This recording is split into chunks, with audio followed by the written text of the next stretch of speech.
Looking at right now is a log of times that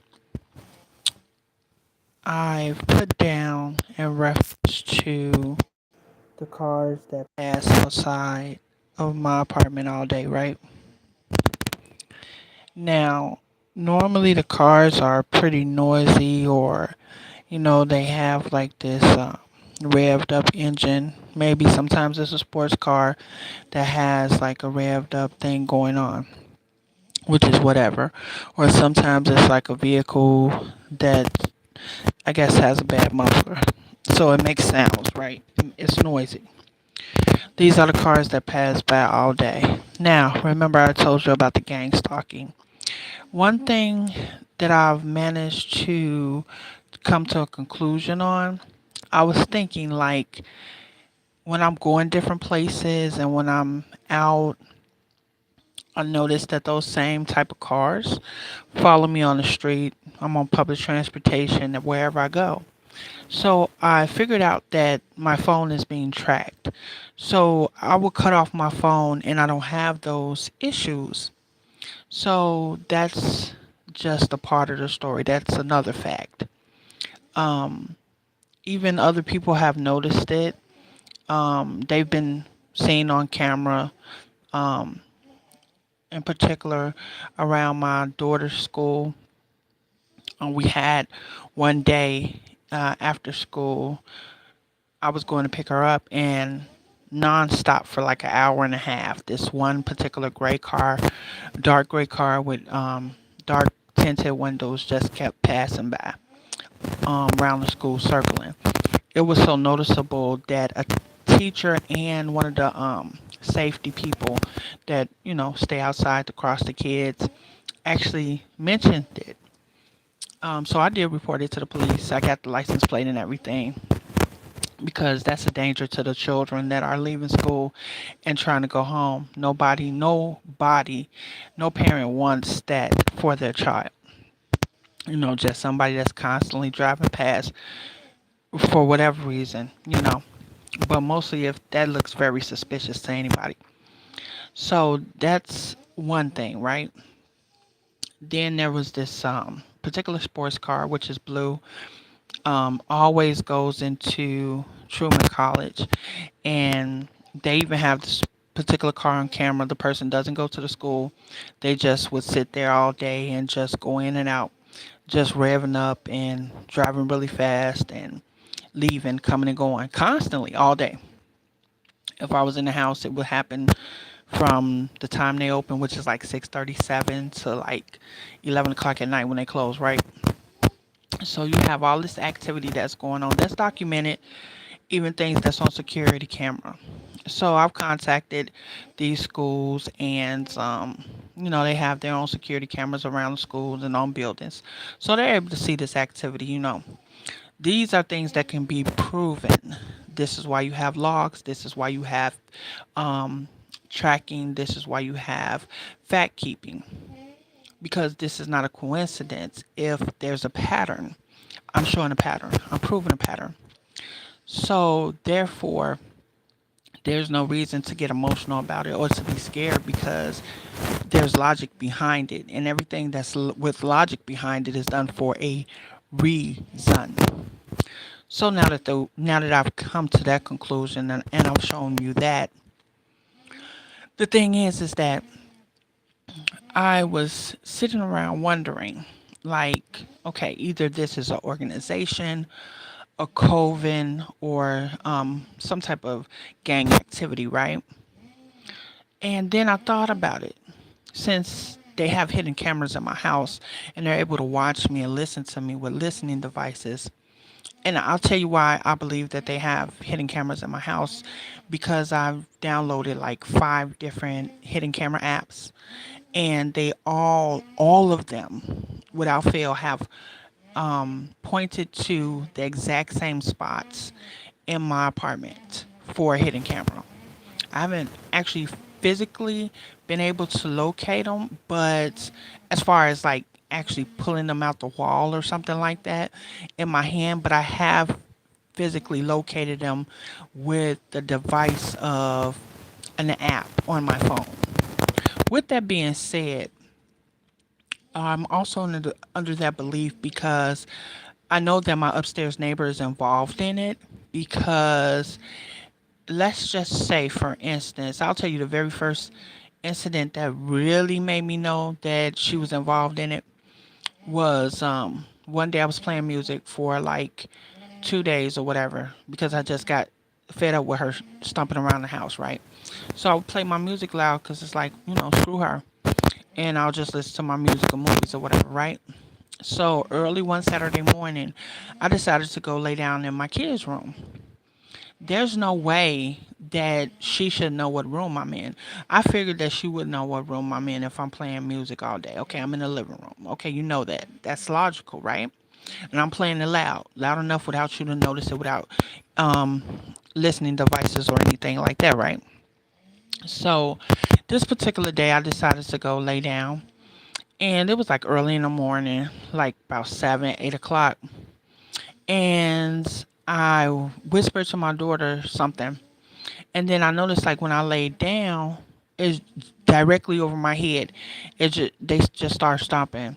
I covered my head and it continued. So when I left out the room, the noise followed me in whatever room I went into. Statistically, there's statistics. There's coincidences. Coincidentally, someone can do something to make you look at it like maybe they know or they're watching. That's one thing. Let's say you have a scale of 1 to 10. Someone does this 1, 2, 3, maybe even 4 times. Coincidence, sure. But if someone's able to do this 9 times out of 10, that says there's a pattern. That says that there is some way, somehow, that that person knows or them people know what your actions are in the privacy of your own home. So now that we got that out the way logically, let's do everything logically. We're gonna take all emotions out of it, right? So I thought about it. I said, why would someone go through those troubles? Well, there's cameras called voyeurism, and then there's also people that make money from these things. Let's just say, I don't know, for the sake of argument, that my son was actually raped by his stepfather. Let's say that that was the catalyst to all of this. He put the hidden cameras in here so that he can be on the dark web, because they are known for child pornography and pedophilia to a great extent. They've even done series about it. They have one in particular. I don't know the name of it, but it's actually on. Let me see. It's not Stars. It's Showtime, and they have like a whole series, like 10, 12 episodes of different technology-based things that's happening in the world, especially involving the dark web and spying and things of this nature. So now that we've established a base, right? So I can only imagine because I noticed that this person, before I completely, first of all, before I even knew, and completely just put them out of my life because they were a total dirtbag in the first place.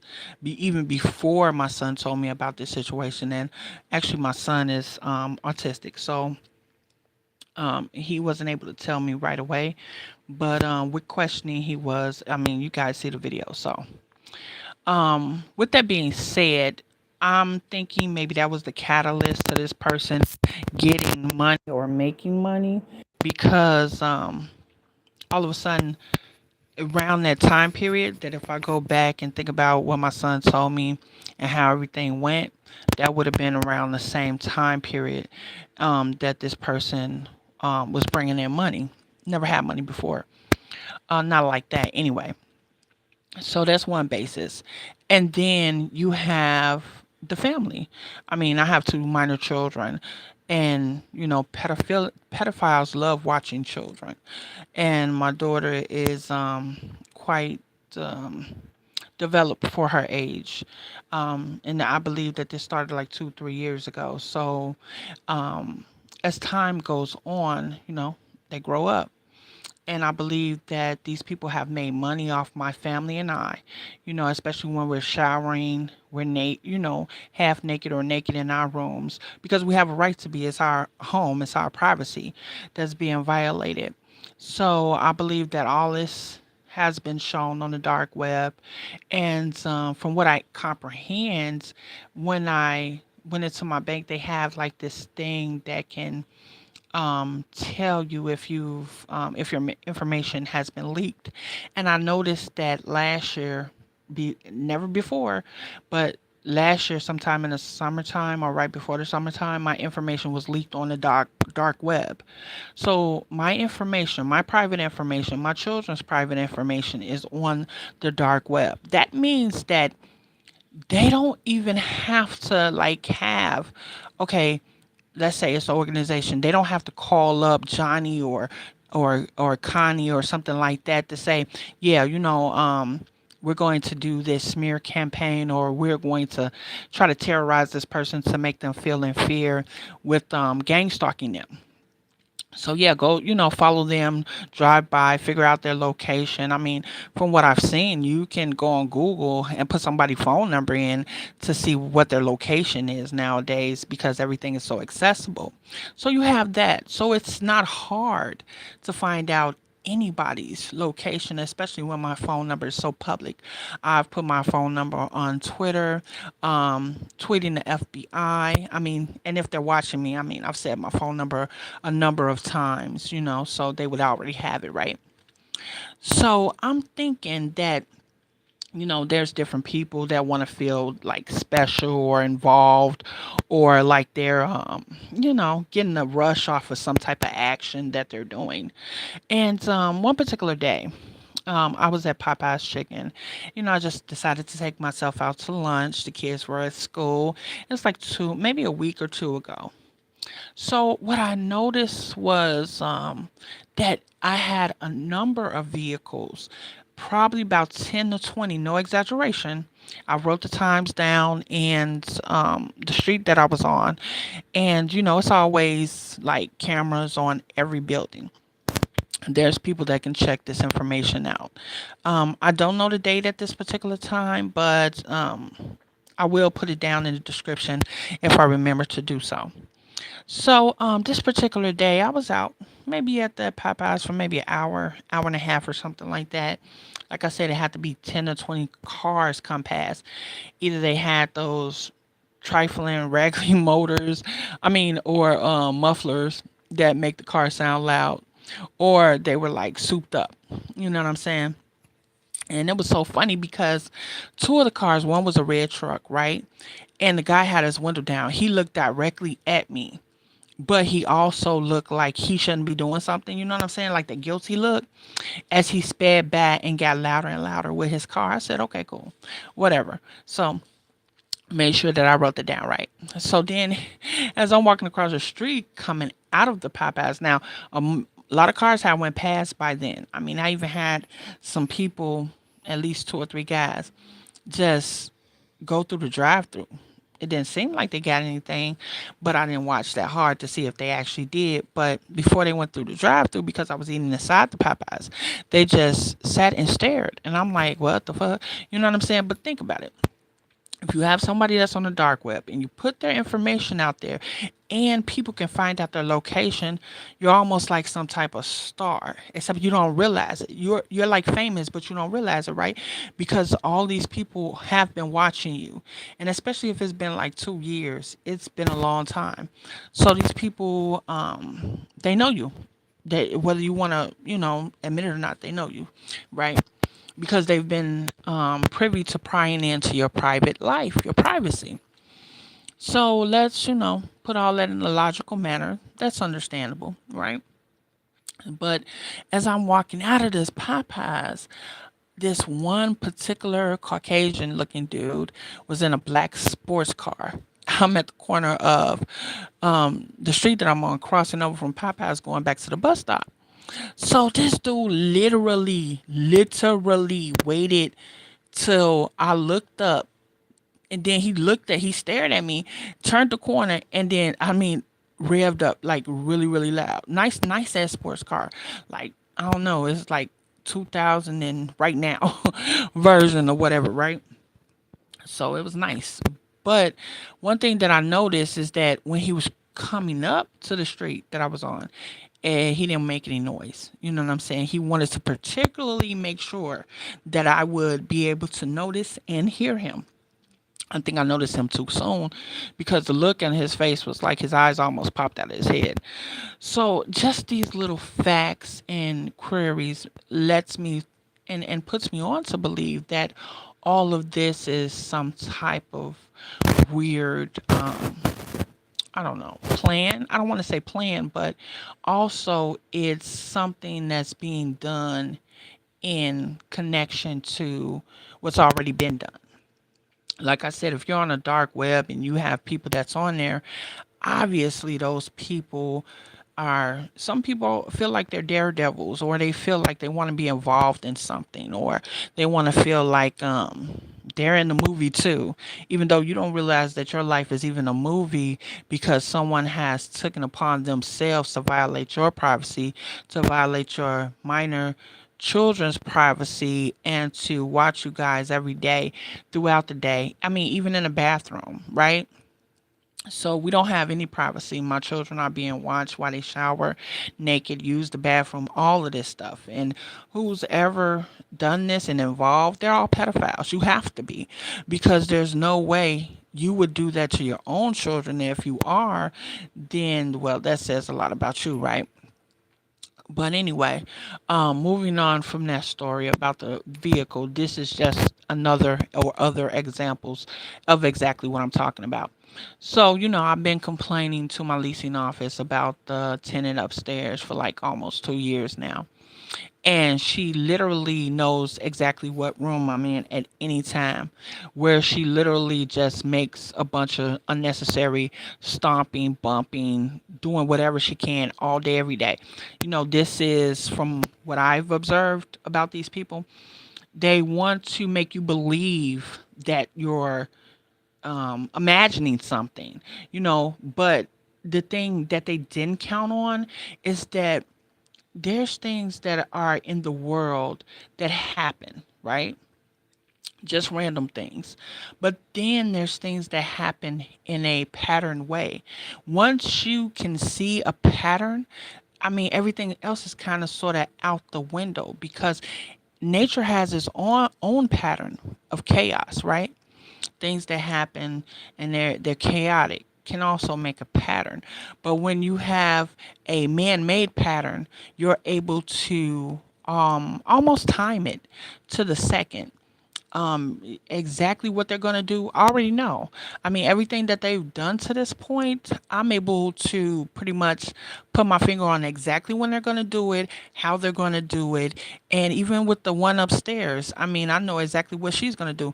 It's gotten to the point where I made reports to the local police. I'm working with the detectives down at DCFS. Basically, that's like children's services, because of what happened with my son. I've informed the sheriff's department. I've informed the FBI of all of this, right? The thing is that what I find the most interesting, it feels like, especially with the one upstairs, it feels like pressure. It feels like they feel like they're under pressure, and I'll tell you why. Because I haven't seen this woman come out of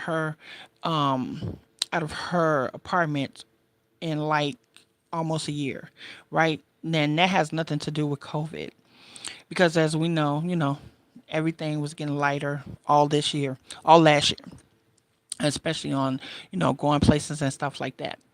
So what I've noticed is she came out the house like maybe 10, 15 times. I have one of those doorbell cameras, so I'm able to see, especially when someone walks past, motion sensor or whatever. So as she goes past, she lifts up her shopping cart to hide her face. And then on top of that, she keeps going past my apartment. So I'm under the impression that because I do believe that my phone is tapped and hacked, and my computer also is. Two, they know when I'm reporting things to the FBI or whatever authorities, right? So I just made a new report. I think it was Friday, maybe Thursday, to the FBI. A little bit more detailed than before because I have more facts and logs to add to it. So as I did that, all of a sudden, either the next day, I believe it was that Friday, she starts coming out of her house, and I figured it's because I've talked a lot of shit, right? Because I know they're watching, so I cuss out, fuck you, bitch, la la la la, and a whole lot of other creative things, right? So I've invited her out the house on multiple occasions to, whatever. So all of a sudden she comes out Friday after I make this huge report to the FBI.